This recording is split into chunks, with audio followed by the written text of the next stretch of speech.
नमस्कार मित्रांनो, मी किरण कदम आणि तुमचं स्वागत आहे आजच्या पॉइंटेड चर्चामध्ये. मित्रांनो, आजच्या न्यूज खूप इम्पॉर्टंट असणार आहेत, त्यामुळे व्हिडिओ शेवटपर्यंत नक्की बघा.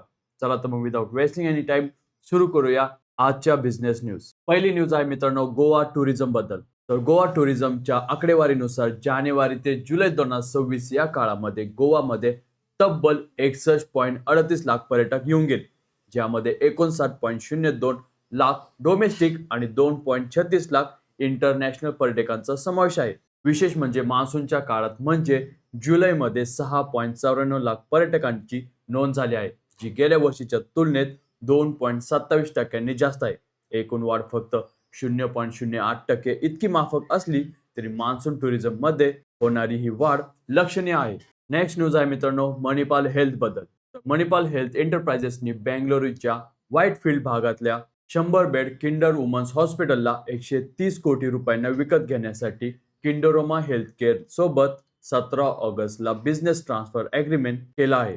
या डीलमध्ये कंपनी शेअर्स नाही तर थेट हॉस्पिटलच्या ऑपरेशन्स आणि असेटचं ॲक्विजिशन होत आहे आणि हा व्यवहार 90 दिवसांमध्ये पूर्ण होण्याची अपेक्षा आहे. किंडर हॉस्पिटल फायनान्शियल 26चं रेव्हेन्यू हा 20.75 कोटी रुपये होतं, म्हणजे हा व्यवहार जवळपास 6.3 पट रेव्हेन्यू मल्टिपल झाला आहे. मित्रांनो, मणिपाल हेल्थ आपल्या नियोजित IPO पूर्वी सातत्याने ॲक्विजिशन करत आहे. याआधी त्यांनी सह्याद्री हॉस्पिटलसाठी 6,400 कोटी आणि AMRI हॉस्पिटलसाठी 2,300 कोटी मोजले होते. त्यामुळे हेल्थ केअर सेक्टरमध्ये कन्सल्टेशनचा हा ट्रेंड इन्व्हेस्टरसाठी लक्षात ठेवण्याचा आहे. नेक्स्ट न्यूज आहे मित्रांनो स्विगी बद्दल. तर स्विगीच्या 18 ऑगस्टला झालेल्या 13व्या अॅन्युअल जनरल मीटिंगमध्ये शेअर होल्डर्सनी एकूण फॉरेन ओनरशिप 49.5% मर्यादित ठेवण्याच्या प्रस्तावाला मंजुरी दिली आहे. त्यामुळे कंपनीला Indian on and control company म्हणजे IOCCचा दर्जा मिळण्याचा मार्ग मोकळा झाला आहे. जुलैमध्ये स्विगीचं डोमेस्टिक ओनरशिप 50%च्या वर गेलं होतं, तेव्हा फॉरेन ओनरशिप 49.76% होतं आणि मे महिन्यात हाच प्रस्ताव शेअर होल्डर्सकडून नाकारला गेला होता. मित्रांनो, IOCCचा दर्जा मिळाल्यामुळे स्विगीचा क्विक कॉमर्स आर्म इन्स्टामार्ट आता ब्लिंकिट प्रमाणे इन्व्हेंटरी लेड मॉडेलकडे वळू शकतो, जो सध्याच्या मार्केट प्लेस मॉडेलपेक्षा जास्त प्रॉफिटेबल ठरू शकतो. नेक्स्ट न्यूज आहे मित्रांनो ग्रो बद्दल. तर ग्रोची parent company billionaire garage venture मधली वाय कॉम्बिनेटरची जवळपास 1.2% हिस्सेदारी त्यांनी ओपन मार्केट ट्रान्झॅक्शनद्वारे 1,435 कोटी रुपयांना विकले आहे. यात एकूण 7.47 कोटी शेअर सरासरी 192.16 रुपये प्रति शेअर दराने विकले गेले. या विक्रीनंतर वाय कॉम्बिनेटरची हिस्सेदारी 8.63% 7.44% आली आहे. फक्त 3 महिन्यापूर्वी मे महिन्यातही वाय कॉम्बिनेटरनी 1.45% हिस्सा 1,642 कोटींना विकला होता, म्हणजे दोन्ही विक्रीतून त्यांना एकूण 3,077 कोटीहून अधिक रक्कम मिळाली आहे. नेक्स्ट न्यूज आहे मित्रांनो भारतीय लाईफ इन्शुरन्स बद्दल. तर कॉम्पिटिशन कमिशन ऑफ इंडिया म्हणजे CCIने UK स्थित प्रुडेन्शियल कॉर्पोरेशन होल्डिंग्सला भारतीय लाईफ इन्शुरन्स मधली 75% हिस्सेदारी विकत घेण्यास मंजुरी दिली आहे. जो व्यवहार 3,500 कोटी रुपयांचा म्हणजे जवळपास $38.9 कोटी आहे. ही हिस्सेदारी भारतीय लाईफ व्हेंचर्स आणि 361 असेट मॅनेजमेंट कडून विकत घेतली जाणार आहे. सध्या प्रुडेन्शियलचा ICICI बँक सोबतच्या लाईफ इन्शुरन्स व्हेंचरमध्ये जवळपास 22% हिस्सा आहे आणि नियामक अटींनुसार त्यांना आता तो हिस्सा कमी करावा लागणार आहे. मित्रांनो, ग्लोबल इन्शुरन्स जायंट्स भारतीय इन्शुरन्स मार्केटमध्ये मोठी गुंतवणूक करत आहेत. हे या डीलमधून पुन्हा एकदा स्पष्ट झालं आहे. इन्शुरन्स सेक्टरमधल्या फॉरेन इन्व्हेस्टमेंटच्या या वाढत्या ओघामुळे भारतीय इन्शुरन्स कंपनीचं व्हॅल्युएशन आणखी मजबूत होऊ शकतं.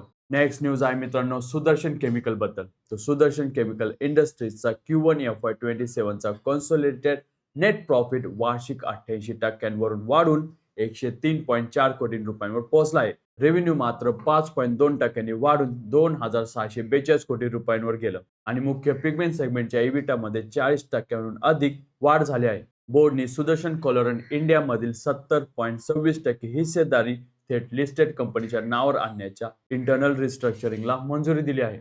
मित्रांनो, रेव्हेन्यू पेक्षा प्रॉफिटमध्ये जास्त वाढ होणं हे दाखवतं की कंपनीचं ऑपरेशनल इफिशियन्सी सुधारत आहे.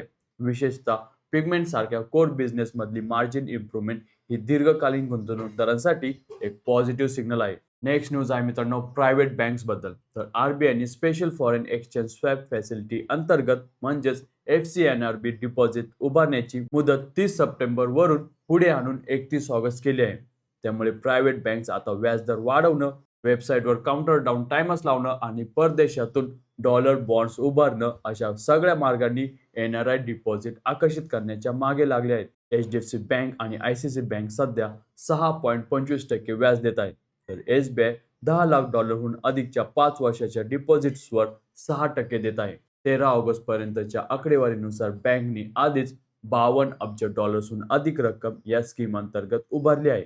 नेक्स्ट न्यूज आहे मित्रांनो भारताच्या GDP ग्रोथ बद्दल. एका रेटिंग एजन्सीच्या अंदाजानुसार भारताचा GDP ग्रोथ फायनान्शियल इयर 26च्या 7.6% वरून फायनान्शियल 27 मध्ये 6.8% पर्यंत मंदावू शकतो. आणि यामागे वेस्ट एशियामधला कॉन्फ्लिक्ट, वाढती इन्फ्लेशन, कमजोर रुपी आणि एल निनोमुळे शेतीवर होणारा परिणाम ही प्रमुख कारणं आहेत. या अंदाजात क्रूड ऑइलची सरासरी किंमत फायनान्शियल 27 मध्ये $85 पर बॅरल गृहीत धरली आहे, जी मे 2026 मधल्या $95च्या अंदाजापेक्षा कमी आहे. क्वार्टर वाईज अंदाज बघितला तर एप्रिल जून 6.9% आणि जुलै सप्टेंबर 6.6%, तसेच ऑक्टोबर डिसेंबर 6.7% आणि जानेवारी ते मार्च 6.9% असा अंदाज आहे. मित्रांनो GDP ग्रोथ मंदावण्याचा अंदाज असला तरी 6.8% हा दर अजूनही जगातल्या मोठ्या इकॉनॉमीजमध्ये सर्वात वेगवान आहे. आणि जर वेस्ट एशियामधला तणाव जर आणखी वाढला आणि क्रूड ऑइल $85च्या वर स्थिरावलं तर हा अंदाजही आणखी खाली येऊ शकतो. नेक्स्ट न्यूज आहे मित्रांनो कोलगेट बद्दल. तर कोलगेट पल्मोलिव्ह इंडियाच्या 130 ते 140 रुपयांपेक्षा जास्त किमतीच्या प्रीमियम टूथपेस्ट पोर्टफोलिओची वाढ गेल्या 2 वर्षात एकूण कॅटेगरीच्या तुलनेत 6 पट वेगाने झाली आहे. आणि यातली जवळपास निम्मी विक्री आता ई-कॉमर्स प्लॅटफॉर्म मार्फत होत आहे. कंपनीने मे 2026 मध्ये आपल्या अनेक लोकप्रिय प्रोडक्टच्या किमती 4 ते 5% वाढवली होती. आणि जून 2026च्या अखेरच्या क्वार्टरमध्ये कंपनीचं नेट सेल हे वार्षिक 12% वाढून 1,591 कोटी रुपये झाला आहे आणि नेट प्रॉफिट 11% वाढला आहे. नेक्स्ट न्यूज आहे मित्रांनो ड्रग रेग्युलेशन बद्दल. तर drug controller general of India म्हणजे DCGI ने ग्लोबल ड्रग रेग्युलेटरी कॉन्क्लेव्ह 2026 मध्ये जाहीर केलं आहे की भारत पुढच्या 18 महिन्यात end-to-end डिजिटल ड्रग रेग्युलेटरी प्लॅटफॉर्मचा पहिला टप्पा लॉन्च करणार आहे. हा प्लॅटफॉर्म रिसर्च आणि क्लिनिकल डेव्हलपमेंट पासून ते मॅन्युफॅक्चरिंग, अप्रुव्हल, डिस्ट्रीब्युशन आणि पोस्ट मार्केटिंग सर्व्हिलन्स पर्यंत संपूर्ण फार्मास्युटिकल रेग्युलेटरी व्हॅल्यू चेन एकाच सिस्टीम मध्ये आणेल. यापूर्वी जानेवारी 2026 मध्येच new drugs and clinical trial rules मध्ये बदल करत ड्रग डेव्हलपमेंट सायकल मध्ये किमान 90 दिवसांची बचत करणारे रिफॉर्म केले होते. आणि मित्रांनो यामुळेच Bharat global drug development hub म्हणून आणखी आकर्षक ठरू शकतो. सन फार्मा आणि सिप्ला सारख्या कंपनीजना याचा दीर्घकालीन फायदा नक्कीच होऊ शकतो. नेक्स्ट न्यूज आहे मित्रांनो इंडिया EFTA ट्रेड बद्दल.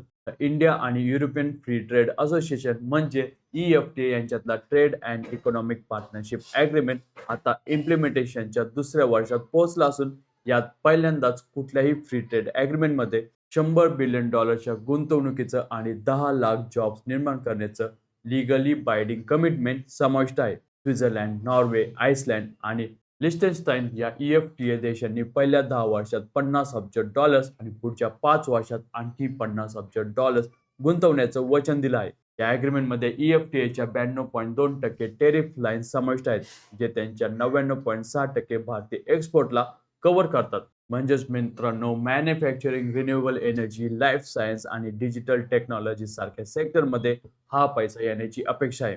यामुळे या सेक्टरमधल्या भारतीय कंपनीसाठी पुढच्या 15 वर्षात हे एक मोठी ग्रोथ असणार आहे. तर मित्रांनो ह्या होत्या आजच्या बिझनेस न्यूज. तुम्हाला व्हिडिओ कसा वाटला हे मला कमेंट सेक्शनमध्ये नक्की सांगायचं आहे. तसेच व्हिडिओला लाईक करायला विसरू नका. अशाच इन्फॉर्मेटिव्ह आणि इम्पॉर्टंट बिझनेस न्यूज घेऊन भेटूया पुढच्या व्हिडिओमध्ये. तोपर्यंत जय हिंद, जय महाराष्ट्र.